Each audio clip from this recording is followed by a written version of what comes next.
Proverbs 23 in Tagalog, pagka ikaw ay naupong kumain na kasalo ng isang pangulo, kilalanin mong maigi siya na nasa harap mo at maglagay ka ng sundang sa iyong lalamunan kung ikaw ay taong bigay sa pagkain.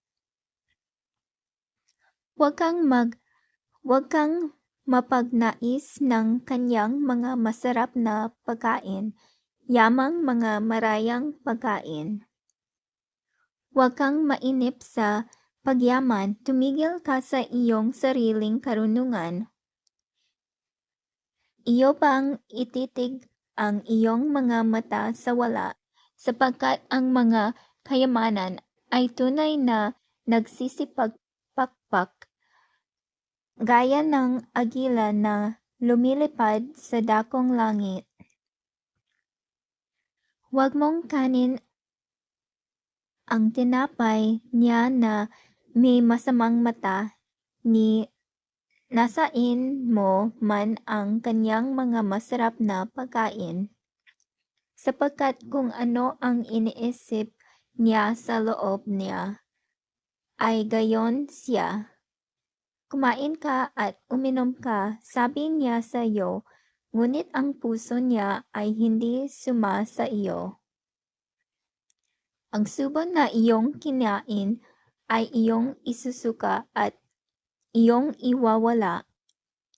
Ang iyong mga matamis na salita, huwag kang magsalita sa pakinig ng mangmang, sapagkat kanyang hahamakin ang karunungan ng iyong mga salita. Huwag mong baguhin ang dating muhon ng lupa, at huwag mong pasukin ang mga bukid ng ulila, sapagkat ang kanilang manunubos ay malakas, ipaglalaban niya ang kanilang usap sa iyo. Ihilig mo ang iyong puso sa turo at ang iyong mga pakinig sa mga salita ng kaalaman. Huwag mong ipagkait ang saway sa bata, sapagkat kung iyong hampasin siya ng pamalo, siya'y hindi mamamatay. Iyong hahampasin siya ng pamalo at ililigtas mo ang kanyang kaluluwa sa Sheol. Anak ko, kung ang iyong puso ay magpakapantas, ang puso ko'y matutuwa sa makatuwid bagay ang akin. Oo, ang aking puso ay mangangalak pagka ang iyong mga labi ay nangangsasalita ng matuwid na mga bagay. Huwag manangili ang iyong puso sa mga makasalanan, kundi lumagay ka sa Panginoon buong araw, sapagkat tunay na may kagantihan at ang iyong pag-asa ay hindi mahihiwalay. Makinig ka, anak ko, at ikaw ay magpakapantas at patnubayan mo ang iyong puso sa daan. Huwag kang mapasama sa mga mapaglango, sa mga mayamong mga ngain ng karne, sapagkat ang manglalasing at ang mayamo ay darating sa karilitaan, at ang antok ay magbibihis sa tao ng pagkapulubi.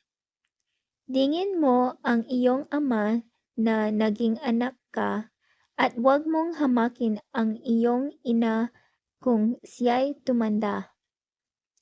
Bumili ka ng katotohanan at huwag mong ipagbili. Oo, karunungan at turo at pag-uunawa.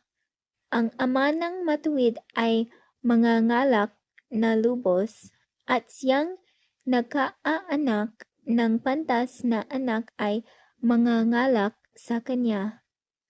Mga tuwa ang iyong ama at ang iyong ina, at mangalak siyang nanganak sa iyo.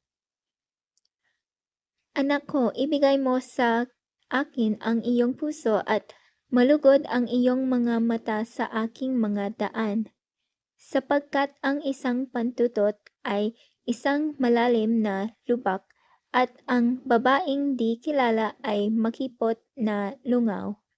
Oo, siya'y bumabakay ng parang tulisan at nagdaragdag ng mga magdaraya sa gitna ng mga tao. Sinong may kapanglawan, sinong may pakikipagtalo, sinong may daing, sino ang may sugat na walang kadahilanan, sino ang may manigas na mata. Silang naghihintay sa alak, silang nagsisiyaon upang humanap ng pinaghalong alak. Huwag kang tumingin sa alak pagka mapula, pagka nagbibigay ng kanyang kulay sa saro. Sa huli ay kumakagat ito ng parang ahas at tumutukang parang ulupong. Ang iyong mga mata ay titingin ng mga katuwang bagay at ang iyong puso ay nagbabadya ng mga magdarayang bagay. Oo, ikaw ay magiging parang naghihiga sa gitna ng dagat o parang naghihiga sa dulo ng isang palo ng sasakyan.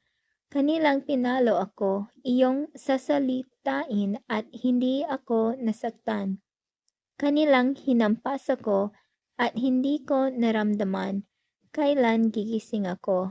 Aking hahanapin pa uli